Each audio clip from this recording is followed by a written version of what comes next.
Already starting fantastic. It is. All right, so we are live. Hey guys, I am Natalie, and here joining me for this video is Dan with Comic Chop News. Thank you for letting me join you for this fantastic talk about a book that we're very lukewarm on.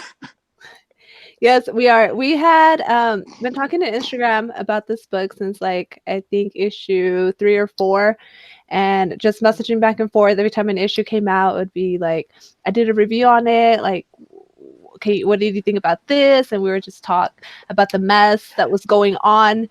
So I had to join me on this video because I was planning to do a review when the issues were over, when the series was over. So here I am, and we're actually both wearing Flash shirts. So yeah, Star Labs. justice for Wally. Definitely. That was my Hashtag. Flash is Wally. I started right around Crisis, so Wally took over for Barry, and Jeff Johns made me love Wally. Yes. Oh my God, I love Jeff John's Flash. And this feels like a kick to him. Like he brings Wally back, and it's like, oh yeah, we're messing with him now. So you can just do Doomsday Clock. We're gonna do our thing. Yeah. So first of all, sorry I'm late. I'm late as always. Trying to figure out this whole YouTube thing is still so new to me and really, really incredibly frustrating.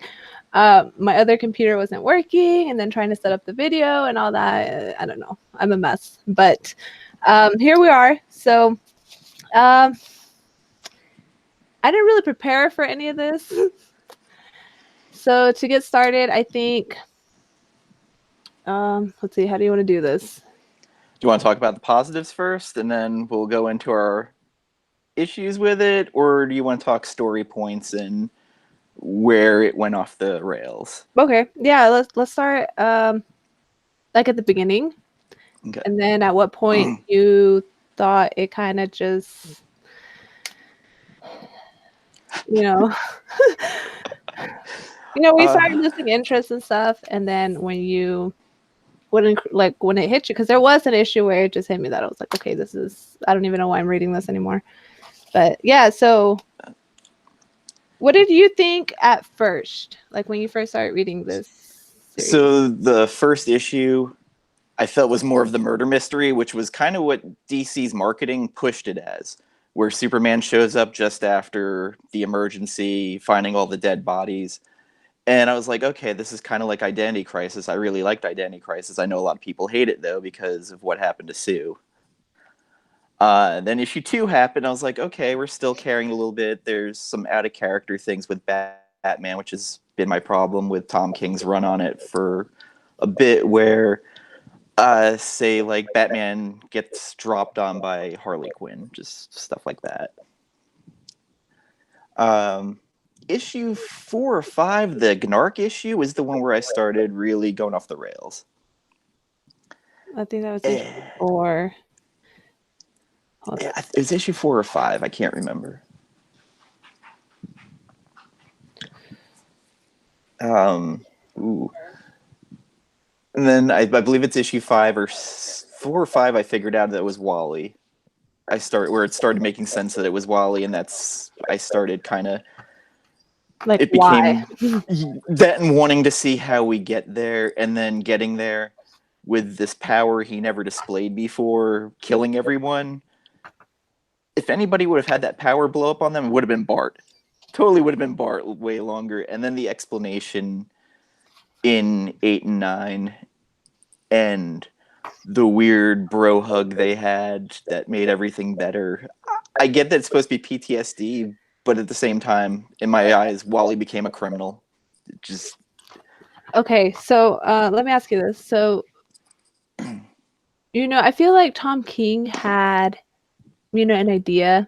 He kind of had like a goal about what he wanted to do. He was trying to push towards the whole mental illness. He was trying to go towards that direction. And I think at the beginning, it kind of was about that. But then it kind of just started turning into this whole other thing, like, to me.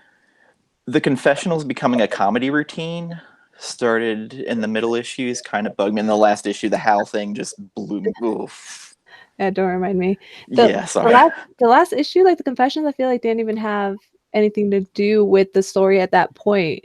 Like we were kind of way beyond that on a whole different issue. We're dealing with Wally West, so it's like those were very necessary. A lot of those just felt like King was really just laughing in our faces. Like to me, that's what it felt like.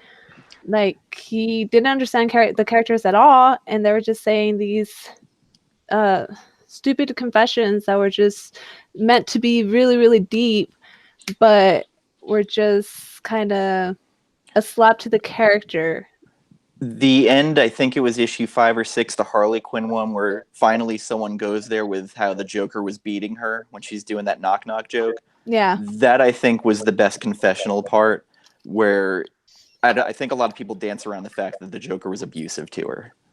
Like totally dance around it way too much. That I mean, yeah, there were some good ones. I really liked that one. I really liked Black Canaries. That was good, yes. Let me see if I can find it. That one was my favorite. That one, and I liked Wonder Woman's. Oh, that was the one where she's the biting the lip. Yes. Yes. Because to me, that's what I always felt like heroes were supposed to do. Oh, here's a Black Canary one. Where okay, she says, blowing up the head. She just says, "Ah, oh, fuck this," and then she leaves.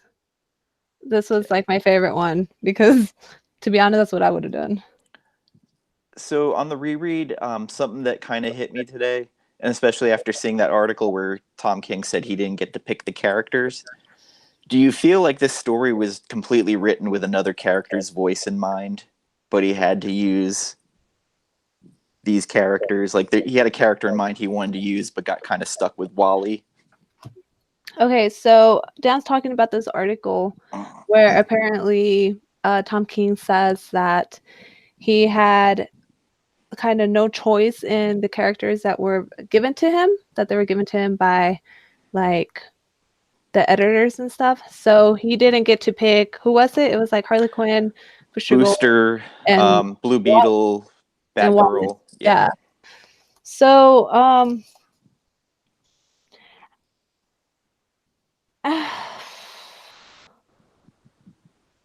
I mean, I actually think he wrote Harley Quinn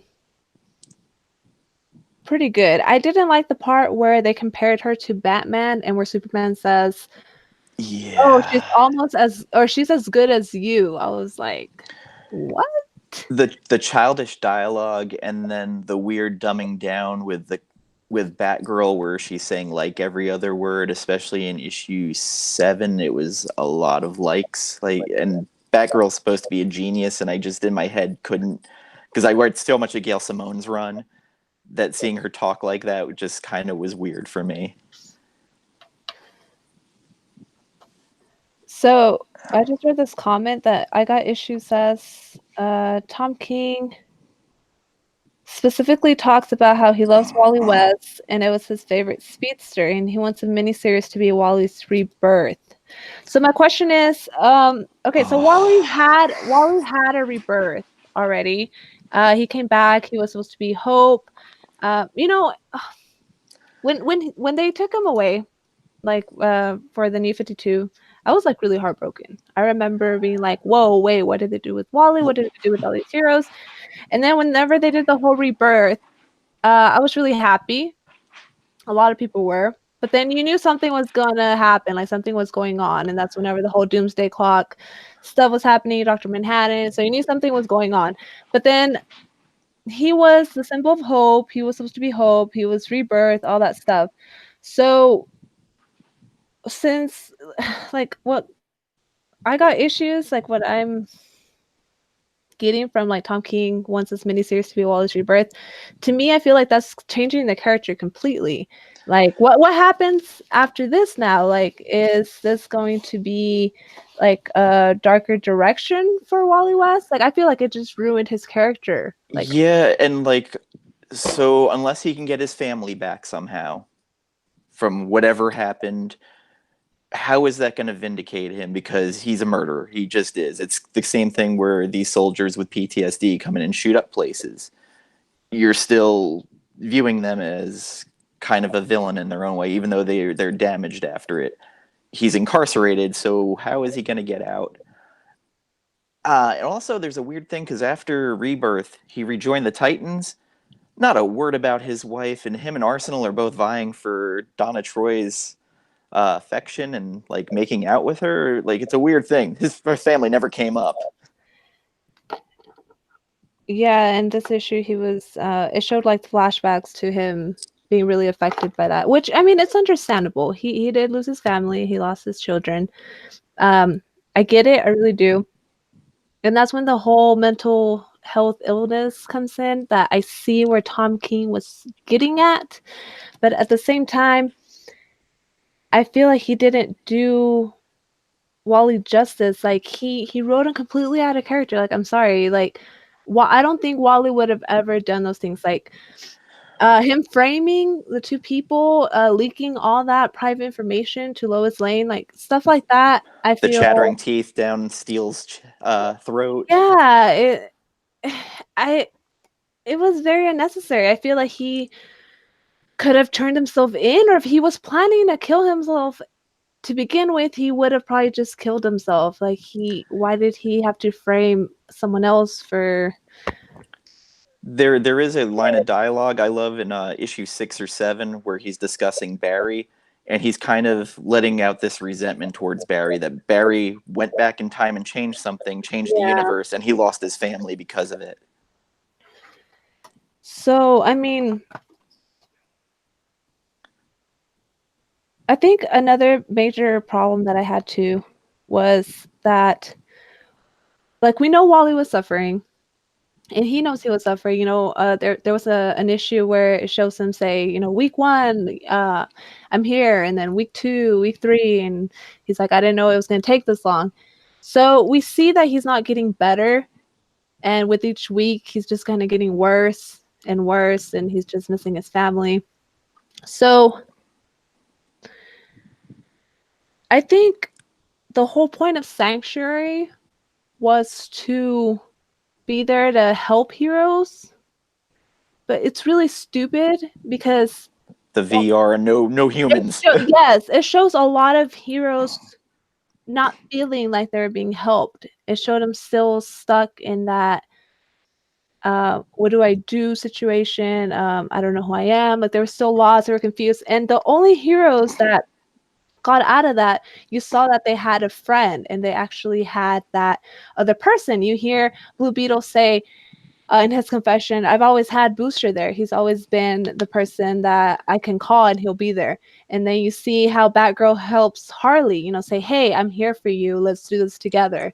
So you start to realize that, when somebody needs help, they want to be heard out. They want to be they want to talk about it. They want to know that they're not alone. And the whole time with Sanctuary, Wally felt like he was alone. And felt he was the only one suffering. No one was suffering like he was. Because he felt like there was no one there. There was no one helping him. There was no one that understood what he was going through. And I thought that was really sad because whoever planned out Sanctuary, it was just really... Like to me, Sanctuary, this is the first we've ever heard of. Issue 1 comes along and it's like, here's Sanctuary, this is it. And all of a sudden it's destroyed within the first issue. With 3 Kryptonian robots. Yeah, it was... I'm still kind of like, that to me wasn't... Have you been keeping up with Josh Williamson's run on Flash, like prior to Wally going into Sanctuary, where Barry sent him in after Wally kind of had a breakdown? On the tie-ins? Before that, because Wally started to feel betrayed by Barry, and he kind of had a little bit of a meltdown, and he broke down, and that's when Barry told him to go to Sanctuary. But by then, he was already feeling betrayed by Barry.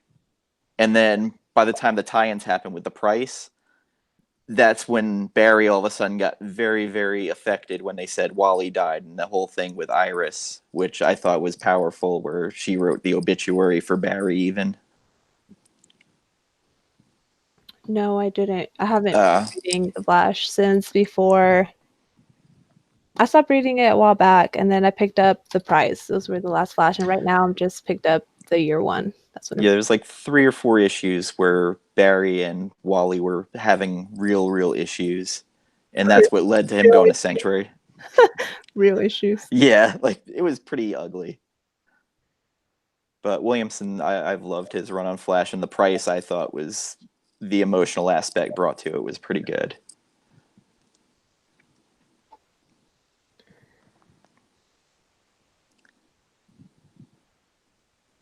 But I also say Clay Mann and Mitch Gerard's art on the book were fantastic. The covers were great.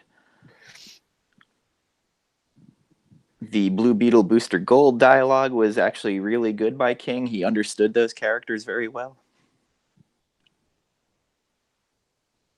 So I got issues. He said Wally hasn't been a successful character in years. I do not agree, actually. So why now is everyone upset about this arc? When Barry came back, people were actually pretty upset, if I recall. But that was John's final, like, he wanted to bring Barry back. And fortunately, Wally fell to the wayside. And he also said he framed them only to buy himself time, and he recorded his confession and sent it to Lois, so he knew they wouldn't be held responsible in the end. But see, that's the thing. Like, I feel, why would he have felt the need to do that? I know he said in the issue 8 or 9 that he was trying to help other people, but it's kind of convoluted.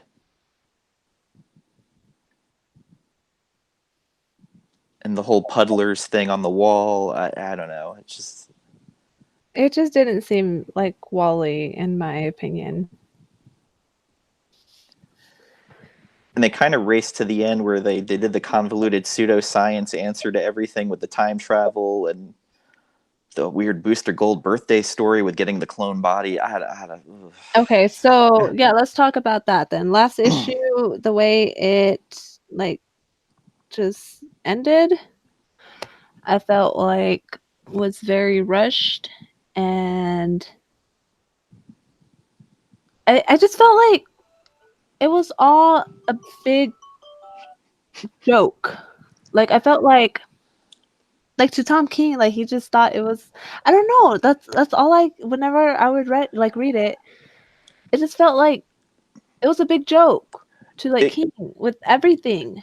It sort of felt like he kind of got himself in that George R. R. Martin corner of, oh God, how do I end this? How do I get out? And I have way too many threads here, so I have to come up with this convoluted thing to tie these all together and make this clean ending because this is the last issue, which I feel like DC probably would have extended to 12 if he needed the extra issues to really pad it out a little bit more.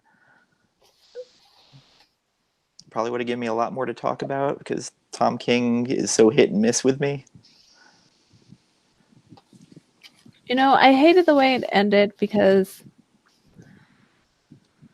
like I said, I feel like Wally West really did need help, but that just kind of went over everybody's head.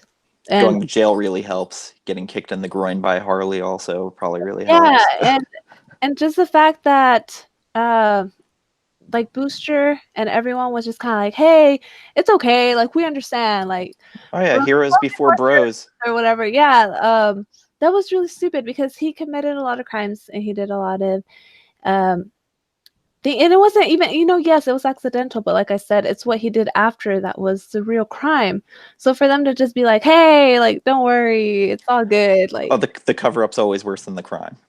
We always hear that. So I didn't like that. I didn't like how they just dismissed what he had done, and I also didn't like how we didn't get to see, or I would have liked to see a conversation with Barry and Wally. And that should have been the conversation in 9 with Barry coming and talking him down. I wanted to see Barry talk to him and kind of try to understand, I guess, where Wally was coming from, or just have his opinion voiced about what he had done. Even bringing him into prison. Yeah. They could have had him talking to him. With Barry, yes. So that's something I would have liked to see. Can you explain Poison Ivy for me, or what the hell was going on there? because Honestly, that was so pointless. That was the most pointless death. I also felt like Tom King was laughing in our face about that because he always said, oh, characters always come back. Deaths are meaningless in the DC universe or blah blah. The only deaths that matter are Wally's other power, snapping his fingers and making life out of plants. that to me was the most it was so pointless. Like she should have died. She should have stayed dead. I'm wondering it's because that cover that leaked where they showed Poison Ivy dead and all the lashback he was getting from it. Like, could that possibly have led him to the cheap revival? Probably. It's the same thing what happened with Wally. And he probably realized how many people would have been super pissed if he would have not fixed that death. And then now, like, if everybody knows that Arsenal's dead now because of Wally. Oh, that makes me so sad. Green Arrow and Black Canary, that was like almost their foster son. Yeah. So it's so funny because when they're talking and he's like, he's talking to, I think, Batman or Barry, and he's saying, like, have y'all figured out who did it yet? And they're like, no. And he's like, better hurry up. Or what does he say? It's so funny. I'm not going to quote the wrong thing. What issue was it? Do you know what I'm talking about? Was it issue 2? Like, I know there was him and Dinah doing a funeral thing where they had the arrow with his hat. It was funny because he was just like,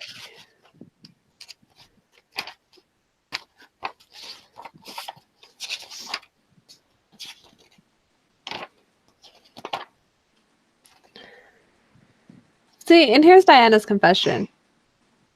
And I liked when the confessions were a page long because they actually had to do with like a crisis that they were dealing with or whatever it is that they had to talk about. It wasn't just the one little panel meaningless saying. Oh, the Nightwing and the Robins with, he's the cute one, he's the funny one, he's the dark brooding one. Oh. Like here, Diana just says, I appreciate your work, this help you give, but still I think there are others suffering more, and I would prefer to bite my lip. Thank you. And she leaves. Honestly, that's the way I view heroes. Like, and this is why I've loved DC so much, because to me, I'm not saying they're not people too, but to me, they've always like overcome everything, and they've been, powerful. They've dealt with so much, but they still move on, get through it, and they realize, hey, guess what? People need help, and I'm gonna help them. So I really like Diana's confession a lot because she basically said that. She was like, I've gone through a lot of stuff, but at the same time, there's other people that need this help more than me. And kind of like deep down, she knew it wasn't gonna help her at all. Her just sitting there talking about whatever she went through wasn't gonna be any help to her. So honestly, I feel like that's how every hero should have felt. The Superman and Batman one also I thought could have been deeper than what they actually offered. Oh, for sure. Yeah. I like that they didn't try to make it about, Superman, Batman. They try to change the protagonist a bit. Although the Superman speech when he's addressing the media, I thought was pretty good explaining what Sanctuary was. Oh, yeah. That by far was my favorite issue. Like, no joke. I remember when that issue came out, I think it was issue 5. 5 or 6. I can't remember. When that issue came out, I gave it a really good rating. And I remember saying, wow, Superman's speech was phenomenal. It was amazing. And people were messaging me and they're like, wow, like you actually gave Heroes in Crisis a high rating. And I was like, it was a really good speech. It was deep and you could feel how it affected him. And, we have to give Clay Mann huge props. Oh, definitely. Throughout the whole run, his art was just on point. Yeah, the expressions that he did on the characters and body positions, all that stuff, it was amazing. I think that's probably the only reason why I kept picking it up. So that was me for Batman, the Tom King run. The artists were so good for so long that up until the wedding or not wedding, I kept going because Joelle Jones, I love her art. Like she is phenomenal. And then you had Janin, Clayman, Lee Weeks. I mean, it was just artist after artist after artist. Yeah. And I was tipped off about the wedding 2 months in advance, so I knew what was going to happen. And to say the least, most of the people I know jumped off at that point.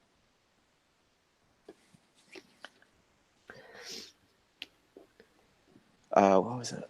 So the frustrating thing about this series is there are some really great parts, but it's so uneven, and some of the character moments just ruin it for me. They really do. Just the bad dialogue. The dialogue, I think, got really bad on issue like 7. There was one issue where I was just like, whoa, like this is too much. Like Batgirl Harley Quinn running across the roofs and her telling her not to murder, massacre, and then her talking to Blue Beetle and then punching him. You didn't enjoy that? See, because a lot of people a lot of people actually like the Batgirl Harley. Tina K, she says Batgirl and Harley actually made a good team. I would read that comic. I actually think they weren't like the greatest team, but I thought it was kind of sweet seeing them together. Like, I'm not a Harley fan at all. I'm not either. But it was fresh. I don't know. It was like a fresh concept to me to see Batgirl kind of like telling her, hey, like you need to chill, calm down, like don't kill Booster. I mean, it was better dialogue than bat, cat, bat. But like it's still like kind of dumbed them down a little bit to what I'm kind of used to. I'm sorry. I mean 25 issues of that. Booster and Beetle by far were my standouts. Yeah, they were. I love Booster, and I like that they gave him spotlight, and I think he wrote Booster and Blue Beetle's relationship pretty good. I caught the whole. I reread this before this live, so I caught the whole Bros Before Heroes again. They had said that before. I didn't realize that. I missed that the first time around too until I read it. I was like, oh, this was here already. Never mind. Yeah. But I think it was issue 7 where they're just saying like, and like that was the one that really bothered me because I was like, Batgirl is a genius. I don't see her talking like that. And again, the Gail Simone run was my Batgirl run, especially in Birds of Prey. I think I'm trying to figure out what issue it was. I believe it was 7 was the like issue. No, it was not. Because I understand Harley maybe talking like that. Yeah, it was 7. You're right. I think. Hold on. Yeah. Harley kind of talked like a 7-year-old at times with all the nursery. Oh, yes. This was the worst. Oh, my God. He says he's talking about the poem. He said, I wish I had another poem. And then he's trying to explain the poem, and he says, like, it's about creation making things, but like not literal things, but like how love makes things. Sometimes literal things, I don't know. It's like everything grows out of love. So I was just like, whoa. Like, Wally, like, why are you saying like 5 times in 4 panels? Like, see, I understand me talking like that. Wally, not so much, especially in trying to. The one that got me was the almost quarter of an issue of Gnark, the caveman. Like, that just seemed like excessive. What does he say, like, too? No, it's just focusing on Gnark, the caveman. Like, it's almost a quarter of an issue focusing on him and his flashbacks in the. See, what I got from those issues with like Lagoon Boy and Narc is that they weren't feeling like they were being helped. And that's where I'm saying, like, Wally wasn't being helped. Lagoon Boy, I just feel like it wasn't doing anything. It wasn't helping them. And you see that when the other heroes are talking about their experiences. I know there was a couple of confessionals where some people were like, "Oh, I've been here for 4 months and so many weeks," and it's like they kind of did intimate like it's not helping. To me, that's what I got out of it. That it just wasn't helping. And like I said, I think Sanctuary could have been something great. And Tom King could have also done this and made this into something great. And all I got out of it was, mental illness can sometimes be scary. It could ruin a person, and you can do something really bad.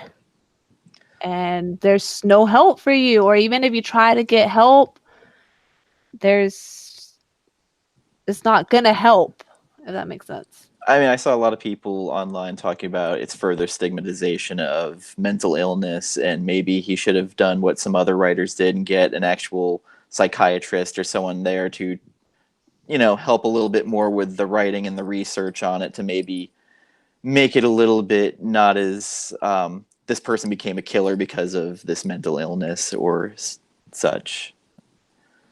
Because I know like Gail Simone had a psychiatrist come on to help her with the Batgirl run with dealing with PTSD from the Joker. See, but that's what you actually get from this comic, that he gets too overwhelmed and he sees too much and he can't control it, and then he lashes out at everybody. So With the power we've never seen before. yes, that oh my god. Like I said, like if anybody would have had blown up, it would have been Bart. It would have been Impulse, like long ago. I that was really bugging me, to be honest. I was like, we had never even seen this part of the Speed Force. We haven't even touched anything about this, and Tom King all of a sudden brings this in, and like Professor Zoom would have done this long ago too, because he's in the Speed Force. Right? Yeah. Hold on. My battery's about to die.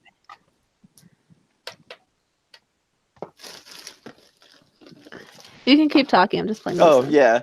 So I mean, you have villains who have had this Speed Force. And if they could have made like mass explosions like this, they probably would have, especially if it was no harm to them at all. Like it just kind of makes no sense to me. But you have to have your MacGuffin reason for all these deaths, so that it's an accident, not. That's why I kind of felt like it would be a different character who could explode like that, like Captain Atom or somebody.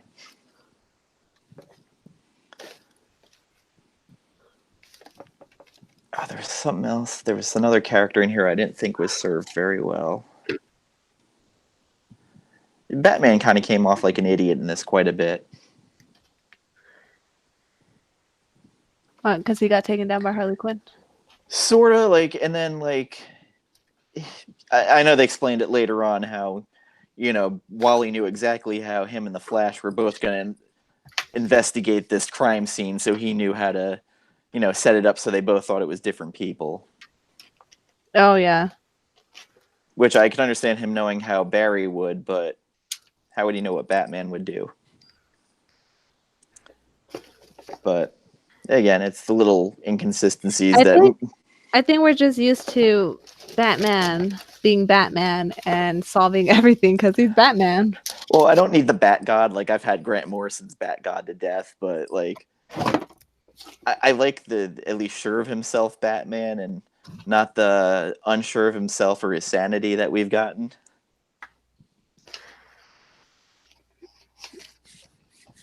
So let me see. I'm trying to think if there was anything else we might have missed.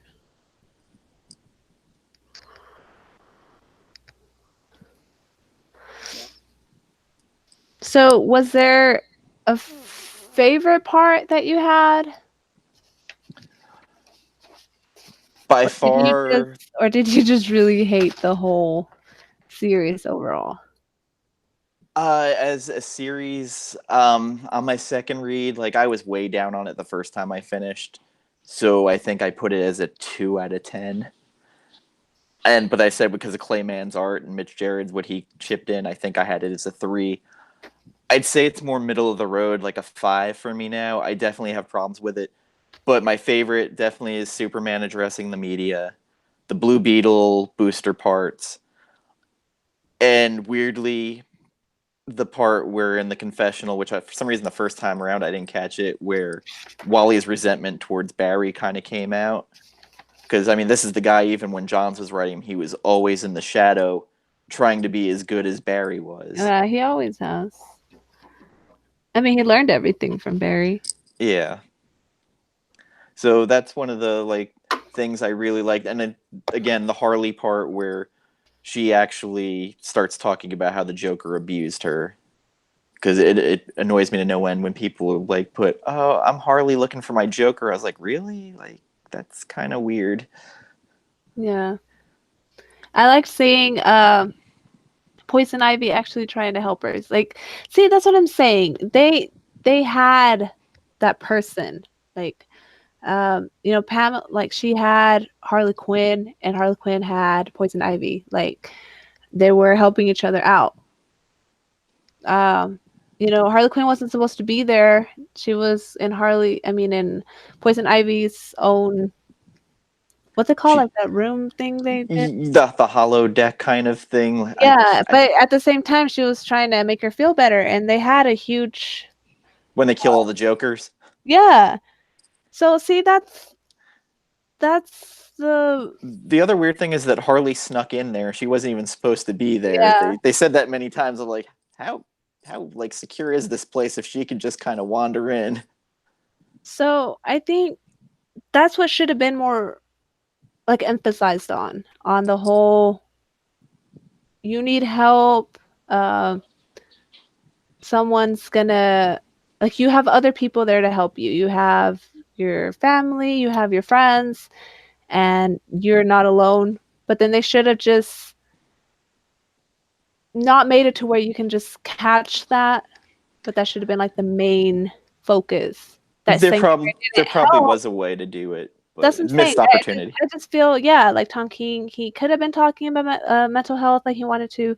He could have said, hey, you know, in case you didn't realize, Sanctuary didn't help because there was no one having a conversation with you. There was no one trying to help you. There was no one that had gone through that with you. Like I said, you saw Poison Ivy and Harley Quinn, also Batgirl and Harley Quinn, Booster Gold and Blue Beetle.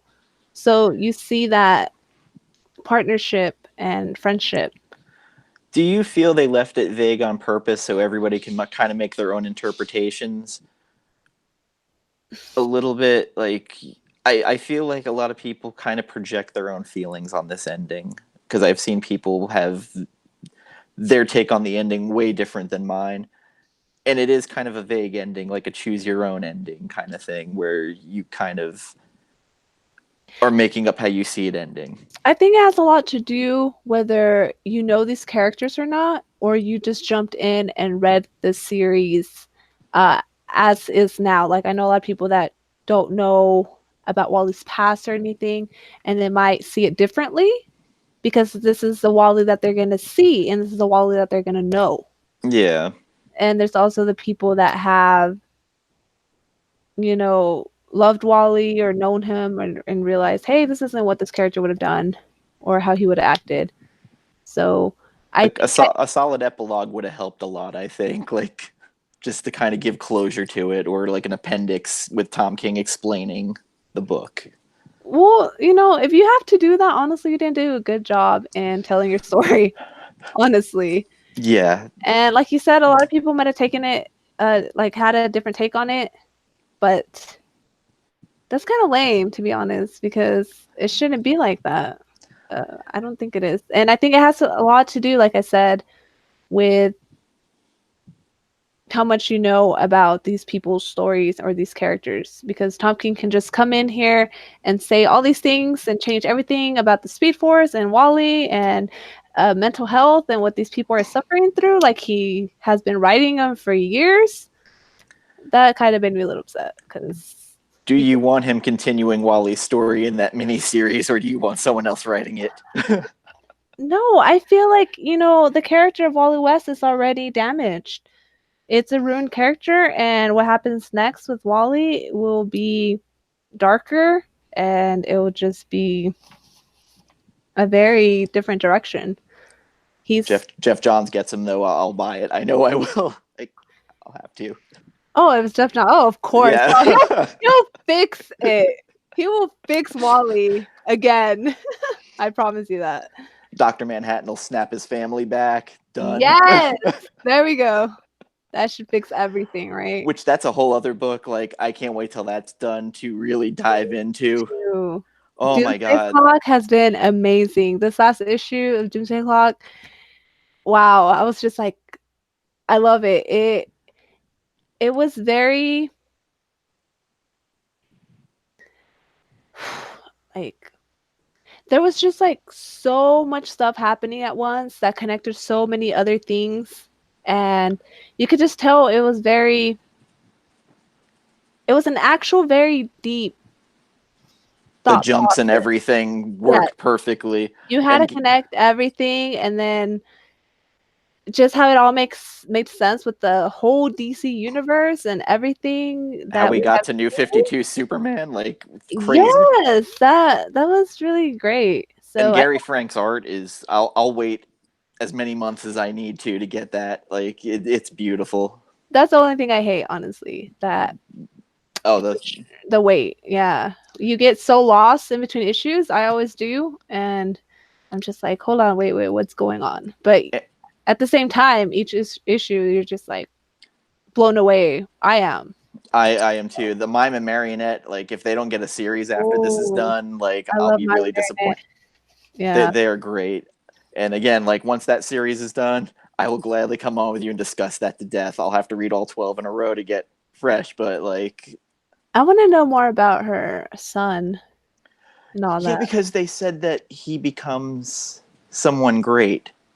So that is fascinating. Only Dr. Manhattan knows, but I feel like that could be a new character for sure later on. But anyway, so let's wrap up this in crisis discussion. Overall, I think it's funny because the first time I read it, like with each, it came out what bi-weekly, right? No, it was monthly. It was monthly. Okay. Yeah. So each time it came out, I just remember being so disappointed and wanting to just throw it against the wall, just being like, why am I even reading this? And there was always just something that made me really upset and really angry. The second time that I read it today, I read it all together, 1 through 9. And honestly, I feel like I felt a little better about it. Was it because you knew where it goes? Because that's, I think, made it a little easier for me because I knew where it was going and the suspense of it was gone, so that I started reading more into the little nooks and crannies of it. Probably like, trying to make sense of it. Yeah. Yeah, I like that. There was some things I had missed, and I felt like, I came in with a more open mind than the first time I read it, and I kind of enjoyed it the second time, but at the same time, it's not a series I would read again. I think it is like Identity Crisis. A lot of people hated it because weirdly, I love that book. I don't know why. Maybe because the murder mystery. I loved it too. I loved Identity Crisis. I thought Rags Morales' art was fantastic on that book, and the Sue Dibney funeral like choked me up. It still chokes me up when Ralph, his jaw starts falling. He loses control of himself. Like, oh, chills. I loved Identity Crisis, but I feel like this is a series like that, like you said too. A lot of people hate it. A lot of people love it. So I noticed newer readers seem to love it more, and I'm an old man reader, I guess, at this point, and so like I'm always like, well, that's not my guy. That's not my character. What they seem to love? What the Heroes in Crisis? The newer readers seem to, at least in my eye, like for this book, I notice a lot of newer readers seem to love it more than older readers, and the same thing with the Tom King Batman, where a lot of older Batman readers like myself have not really gravitated to it. Well, I think that has to do with the fact that they haven't read great stories, and that's whenever I will recommend them all the amazing great stories they should be reading, and that will put Tom King to shame. The bi-weekly thing I also think hurts. It's just too much of it, where I think one solid issue a month from him would be better than two kind of rushed issues, and some of them feel rushed. See, with Batman, you know, I'm not hating on Tom King. I really enjoy his miniseries. He's a great writer. He really is. Sheriff of Babylon was great. Miracle Man was great. Vision like made my tattoo artist cry. But Vision was really good. Yeah. Yeah. But the Batman, it really has been really slow. It has been really boring. I don't like the whole. Actually, I can read it within like a minute, just done. I don't like that. But this last issue I read, 71. It was okay that trying to figure out which story was the real story going on. See, I feel like this one, yeah. Yeah. I was just like, okay, I feel like we're getting somewhere. Stuff happened. Yeah, stuff is happening. And we kind of see a little more about Batman's mental health, and you realize that he has broke down, but then now you're trying to figure out when he had the mental breakdown. But I kind of liked it, and I'm just like, okay, if Tom King has like a plan, you know, I'll wait, but at the same time, like, you didn't have to drag it out. I had two different reviews on different issues. I had one that said stuff happened and it's still nonsense, and then another one, it's like Seinfeld. It's a book about nothing. Take that for the book quotes. I look forward to wherever it's going to go. Like, for me, The Button, and maybe it's because of the Josh Williamson issues, I thought would have been a great point to change how the book was going, because Thomas giving him that letter saying, you know, live your life. Yeah. And now Thomas is in the world buddies with Bane, so I'm kind of confused. Very. Yes. Yeah, we all are. And also, that's what I think brings you to the point where you're, or me, thinking, is it actually happening? Like, so I just went through that in Tomasi's Detective, where it turns out he was in that damn machine. Yeah. And I was like, I was really digging this, but then you MacGuffined it into he was in this machine. None of this ever happened. It was VR. It was irritating. So yeah. But we got Arkham Knight now. We have to wait and find out what is happening. But so I'm gonna go ahead and wrap up this Heroes in Crisis, because over, I think it's at John's channel, John Comics with Kids, he's going to be having a more prepared version of a show than we did. For sure. He's going to be having a show, though, where they're going to be discussing Heroes in Crisis as like this court session. And I think he's like for it. He really liked it. He enjoyed it. And then Comics Misexplained, he's going to be having like, you know, his side. He's going to be calling witnesses about what. That's kind of fascinating. Yeah, it's really interesting. It's interesting, an interesting concept. And they're going to have a judge that's going to have a, you know, final verdict and say, I guess, if Tom King ruined this book or if it was, you know. Can he be a comic book guy from The Simpsons? Worst book ever. I'll tell him to say that. So yeah, this is happening at 10. So I'm gonna head over right now. After that. Yeah, after. But overall, I mean, like I said, I hated it the first time. The second time, it was a little more like, all right. I still give it like a 5. So to me, that's where I'm at. I don't think I'll ever recommend it to anyone. I even think I gave a rating one week, like, don't spend your money on this. Like, don't even trade weight. Just don't. Yeah, I didn't like the way it ended. I didn't like the way, like the whole Booster Gold thing where he was like, oh, let me just go to the future. Yeah. Have a body like it's nothing. It kind of scared me a bit, honestly, because I'm like, how many times can you? Would it have been worse if they went further back in time and stopped the whole explosion? The book was nothing. They could have done that. Yeah, that's the whole. They went back in time. They still went back in time. They could have done that. You are absolutely correct. They should have done that. They should have gone back in time before he killed anybody, and they should have gotten Wally help. Like brought Barry there to talk to him. Wally, sorry. Yeah, he could have had help because they would have realized what he was going through and that he needed help. So, wow, that would have been the perfect ending. Yeah, again, it's missed opportunities left and right that I just frustrating. And I just thought of that whole time travel because I was like, wait, they went back in time to get to 5 days. I was like, oh. You're right. That's, man. We just wrote a better ending in like in 10 seconds. That would have been so much better. Well, thank you for having me on. I really enjoyed having this chat with you. And instead of doing it over DM on Instagram. Yeah, for sure. And I enjoy your videos. Dan here, he does awesome reviews every week over the books that come out. So you can find me at dirty_epic on Instagram. I post the links to my videos constantly, or at Comic Chop News. My comic videos are always labeled Longbox Paradox, and you get about 2 of those a week. One on Sunday previewing the week's releases and what I think are spec-worthy, and Wednesday with curated reviews. So that's awesome. I enjoy watching your videos, actually. Your reviews. Oh, thank you. I appreciate it. And the little signal boost by having me on, because you have way more subscribers than I have. Yeah, I don't know how that happened, but I don't know what to do videos about anymore. I feel like I've been so far behind on everything, like just life in general. So I need to just work on that for a bit and then maybe get which is weird. Your Instagram reviews are actually really solid.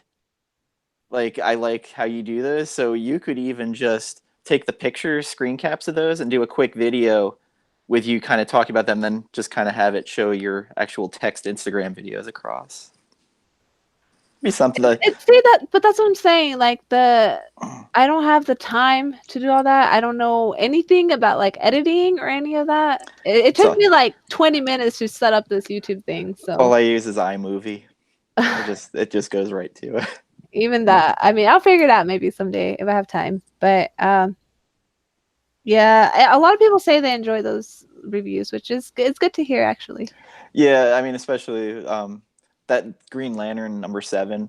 For people who haven't read that issue, it's probably the best Grant Morrison issue I've read in a long time. I loved it so much. Fantastic Green Lantern issue in general, and Liam Sharp, so underappreciated as an artist.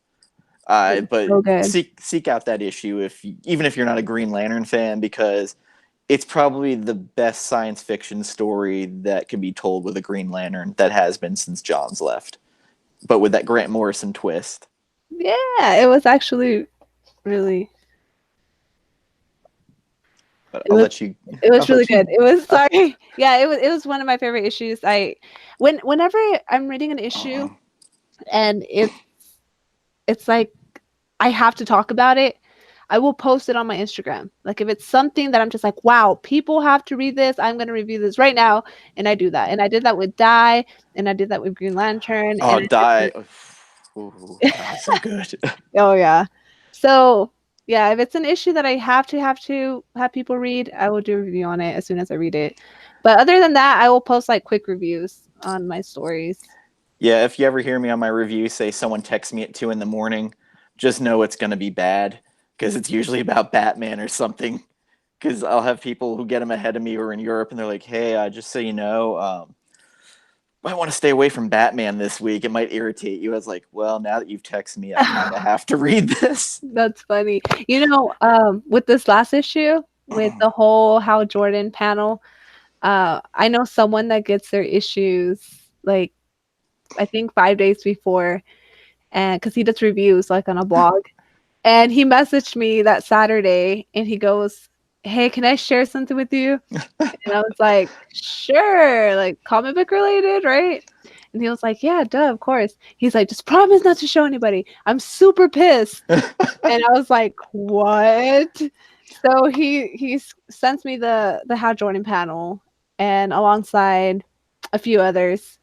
And I was just like, no. I was like, he just did not. And as soon as I saw the Twitter post, I was like, I know who I'm messaging. Yeah, someone, and he knew it was gonna piss me off, so he messaged me, and I was just like, and he's a huge Green Lantern fan too, so he was just like, I know, right? And I guess I think he read it, and he had to talk about it. Like I could just imagine where he was just like, I have to show this to somebody. So he messaged me because he knew I was gonna be equally pissed. And yeah, he messaged me. He was like, I can't believe this. Just look at this. He's like, you're gonna be so mad. And he messaged me, and I was just, and to hear people say that, you know, like I had a couple people message me after I posted those Twitter posts saying that how Jordan had said went deeper than what he said, and I was just like, oh my god. See, this is that thing where like the interpretations people are getting from it, and I'm just like, all right, like maybe my mind's just not in that place because I read it and I was like, Hal died.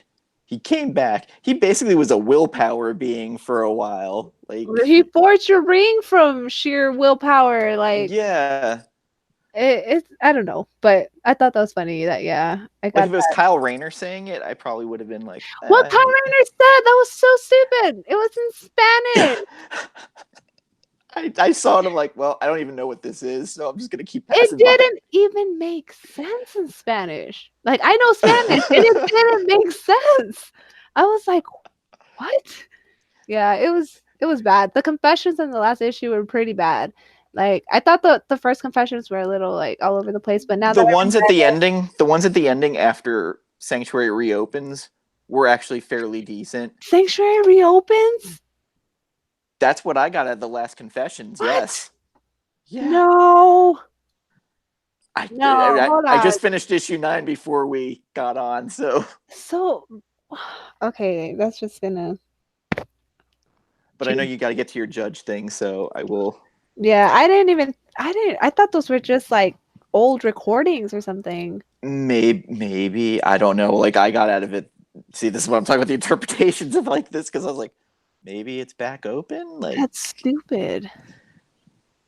yeah, but I mean, these are the same people that opened a thing. If it did open, then they didn't learn anything about what. Just this whole series was just pointless. I don't know.